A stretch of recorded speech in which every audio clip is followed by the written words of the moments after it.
दोस्तों आप सभी का स्वागत है। यह तो आप सभी जानते ही होंगे कि देवों के देव भी जिन्हें त्रिदेव कहा जाता है उनके नाम कुछ और नहीं बल्कि ब्रह्मा, विष्णु और महेश है। ये तीनों ही लाखों करोड़ों सौरमंडलों को बनाने वाले भी हैं। पर क्या कभी आपको ये मन में यह ख्याल आया कि आखिर इन तीनों देवताओं में से कौन सबसे ज़्यादा शक्तिशाली है? और अगर ऐसा कोई सवाल आपके मन में आया हो तो आज का यह वीडियो केवल और केवल आपके लिए ही बनाया गया है, क्योंकि आज के इस वीडियो में हम सभी इसी बारे में बताने वाले हैं कि आखिर इन तीनों देवताओं में से कौन सबसे अधिक शक्तिशाली है। और इसके बारे में आज हमारे बीच 3 कहानियाँ मौजूद हैं और इन तीनों के आधार पर आज हम आपको बताएंगे कि आखिर सबसे शक्तिशाली भगवान कौन है। तो चलिए वीडियो को शुरू करते हैं।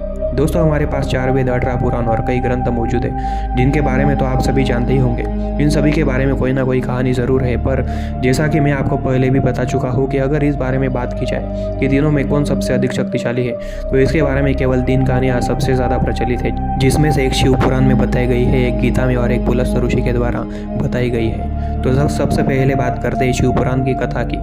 दोस्तों पुराण के अनुसार एक बार की बात है जब भगवान विष्णु और भगवान ब्रह्मा के बीच इस बात को लेकर विवाद हुआ था कि उन दोनों में से सबसे बड़ा कौन है। इसके बारे में ब्रह्मा बोले कि मैंने इस संसार की रचना की है तो मैं ही सबसे बड़ा हूँ। तो वही भगवान विष्णु ने इस बात का जवाब देते हुए कहा कि तुम मेरी नाभि के तेज से उत्पन्न हुए हो इसलिए मैं बड़ा हूँ। ऐसा काफी देर तक चलता रहा और विवाद इतना बढ़ गया कि स्थिति युद्ध तक आ गई। तब भगवान शिव एक जलते हुए स्तंभ यानी खंबे के रूप में उन दोनों के बीच प्रकट हुए और एक आवाज की, जो इस खंबे का छोर यानी कि अंत ढूंढ लेगा उसे इस संसार में सबसे शक्तिशाली, सबसे नानी और सबसे बड़ा माना जाएगा। इतना सुनते ही भगवान ब्रह्मा एक पक्षी का रूप धारण कर स्तंभ का ऊपरी हिस्सा ढूंढने निकल गए और भगवान विष्णु वराह का अवतार धारण कर उस खंबे के अंतिम हिस्से को खोजने नीचे की ओर चले गए। पर बहुत कोशिशों के बाद भी किसी को भी उस खंबे का आदि या अंत नहीं मिला। और मिलता भी कैसे, क्योंकि उस स्तंभ में भगवान शिव जो विराजमान थे। किसी कारण से भगवान विष्णु हार मानकर वापस लौट आए और भगवान ब्रह्मा हार मानने को तैयार ही नहीं थे, जिस कारण उन्होंने झूठ बोल दिया कि उन्हें खंबे का ऊपरी भाग मिल गया है। जिसके बाद भगवान शिव उस अग्नि स्तंभ से प्रकट हुए और इस बात से क्रोधित होकर भगवान ने भगवान ब्रह्मा के पंचमुख में से जिस मुख ने झूठ बोला था उसे काट दिया।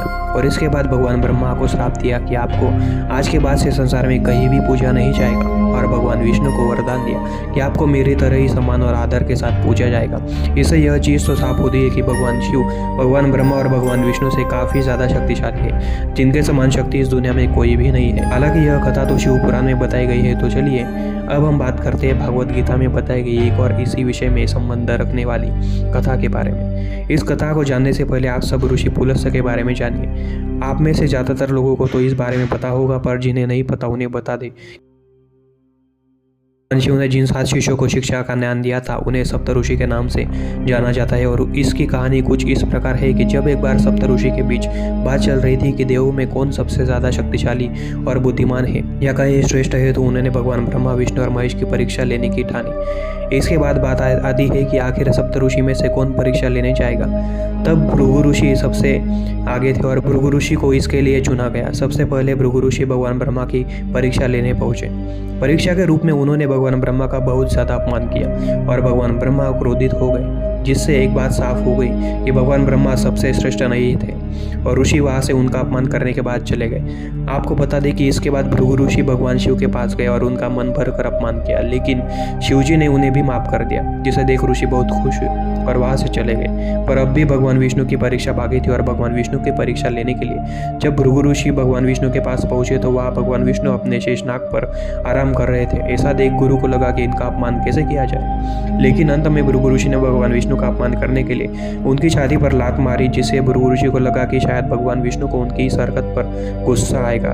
लेकिन ऐसा कुछ भी नहीं हुआ और भगवान विष्णु ने बिल्कुल भी गुस्सा ना करते हुए तुरंत भृगु ऋषि का पैर पकड़ लिया और उनसे कहने लगे कि महाराज, कहीं आपके पैर में चोट तो नहीं आई, क्योंकि मेरी छाती काफी कठोर है जिससे आपके पैर में चोट आ सकती थी। उनकी इसी हरकत के बाद भृगु ऋषि ने भगवान विष्णु से माफी मांगी और भगवान विष्णु ने उन्हें हंसकर माफी दे दी। जिसके बाद सप्त ऋषियों ने मान लिया कि ब्रह्मा, विष्णु और महेश में से सबसे ज्यादा शक्तिशाली और चतुर है भगवान विष्णु। इस कहानी से यह बात साबित होती है कि भगवान विष्णु ज्यादा महान है। अब शिव पुराण और भगवद गीता के बाद बारी है सबके द्वारा बताई गई एक ऋषि कथा की, जिसकी कहानी थोड़ी ज़्यादा अजीब और डरावनी है। दरअसल बात कुछ ऐसी है कि एक बार जब भगवान ब्रह्मा, भगवान विष्णु और महादेव एक साथ बैठे हुए थे, तब शिव जी के मन में ख्याल आया कि अगर उन्हें इस सृष्टि का विनाशक कहा जाता है तो क्या वे भगवान विष्णु और भगवान ब्रह्मा का भी विनाश कर सकते हैं। इस विचार के बाद भगवान विष्णु और भगवान ब्रह्मा मुस्कुराने लगे, क्योंकि वे भगवान शिव के मन में चल रहे विचारों को पहचान चुके थे। मगर कहीं भगवान शिव अपने आप को इसी पृथ्वी का इकलौता करता धरता न समझने लगे। इसलिए भगवान ब्रह्मा भगवान शिव से बोले कि अगर आप संसार का नाश कर सकते हो तो आप उन शक्तियों का इस्तेमाल सबसे पहले मेरे ऊपर कीजिए। इतना सुनते ही भगवान शिव थोड़ा चिंतित हुए, लेकिन अपनी शक्तियों को साबित करने के लिए उन्होंने अपनी सारी शक्ति का इस्तेमाल एक साथ भगवान ब्रह्मा के ऊपर किया, जिसका कारण यह हुआ कि भगवान ब्रह्मा देखते ही देखते ढेर में बदल गए। पर जैसे ही भगवान ब्रह्मा राख के ढेर में बदल गए, वैसे ही भगवान शिव को चिंता होने लगी कि आखिर भगवान ब्रह्मा को कुछ हो तो नहीं गया, तो इस सृष्टि की रचना का भार कौन संभालेगा। इस कारण से भगवान शिव भगवान ब्रह्मा को वापस बनाने के लिए अपनी मुट्ठी में उठा ही रहे थे कि तभी उस राख के ढेर से आवाज आती है कि भगवान शिव, मुझे कुछ भी नहीं हुआ है और आपकी शक्तियों के तेज के कारण मैं राख में बदल गया हूँ और यह राख का निर्माण हुआ है, जिस कारण से मैं जीवित हूँ, क्योंकि जहाँ निर्माण होता है वहाँ मैं होता हूँ।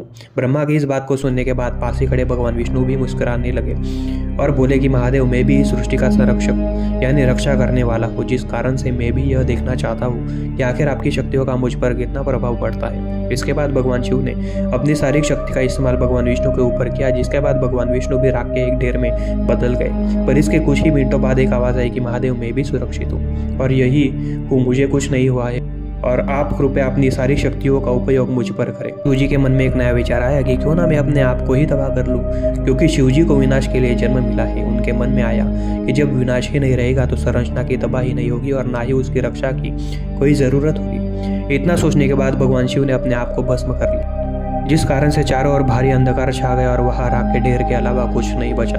पर कुछ समय बाद भगवान ब्रह्मा उस राख के ढेर से निकले और कहा कि यह रात का निर्माण हुआ है और जहाँ निर्माण होता है वहाँ मैं होता हूँ। जिसके कुछ समय बाद भगवान विष्णु उसे राख के ढेर से निकले और कहा कि जहाँ रचना होती है वहाँ उसकी रक्षा करने के लिए मैं होता हूँ। और कुछ समय बाद भगवान शिव भी उत्पन्न हो गए, जिसने इस बात को साबित कर दिया कि जहाँ रचना होती है वहाँ उसकी रक्षा और विनाश दोनों ही होते हैं।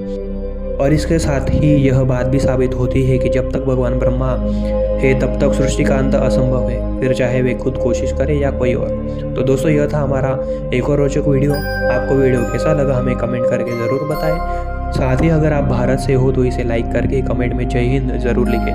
को सब्सक्राइब करना बिल्कुल ना भूलें। धन्यवाद।